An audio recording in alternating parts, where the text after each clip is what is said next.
obviously there's tryouts and all that, but how does it get to that point before then? I mean, how do you get your foot in the door for something like that?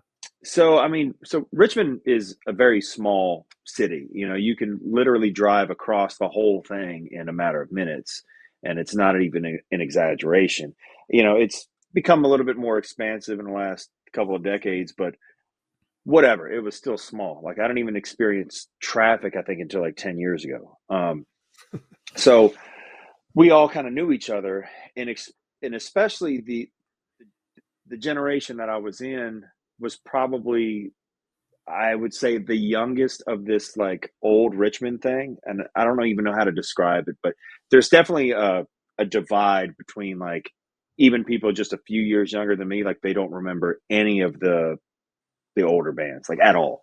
Like, so I think there's like a some kind of a generational gap there, but I digress. So we all knew each other, like, and I was still a baby back then, but I, had come across Brocky and stuff when I was at shows, 17, 18 years old. And, they didn't know who I was, but I knew who they were. And we tried to talk to them or whatever.